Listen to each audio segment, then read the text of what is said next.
હરિઓમ બાળકો, કેમ છો? આજે આપણે ગણવા જઈ રહ્યા છે ચેપ્ટર નંબર 1 નો સ્વાધ્યાયનો 12મો દાખલો, જે બોર્ડમાં 2 માર્કમાં પૂછાઈ ગયો છે. ખરેખર તો 4 માર્કમાં હતો, પણ 2 માર્કમાં સેપરેટલી પૂછાણેલું હતું.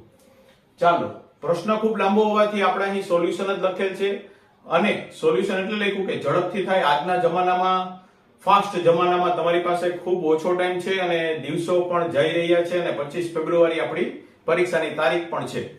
તો સૌથી પ્રથમ આપણને બે સુવાહક ગોળાઓ આપેલા છે A અને B, અને બંને પરનો વિદ્યુતભાર સમાન છે 6.5 × 10⁻7.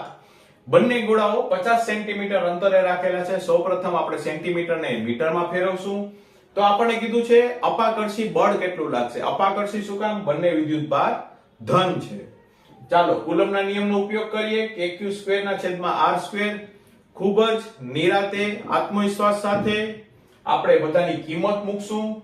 9 × 6.5 નો વર્ગ કરશો એટલે 42.25, અને 5 નો વર્ગ 25. 9 ઘાત બરાબર 7 2 14, અને 2 1 2 ઓછા 2. 9 × 42.25 ભાગ્યા 25 કરશો એટલે 15.21 જ આવશે. -2 ઉપર જશે એટલે +2. 9 ને 2 11, વત્તા 11 ઓછા 14 એટલે ઓછા 3 થશે. અહીં આપણું એ ભાગ પૂરો થયો છે. આ ગુજકેટમાં ને MCQ માં પૂછી શકે.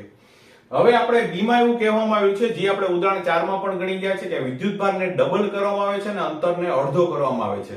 તો નવું બળ કેટલું હશે? તો ચાલો આપણે કરીએ. વિદ્યુતભારને બમણો કરવામાં આવ્યો છે અને અંતરને અડધું કરવામાં આવ્યું છે.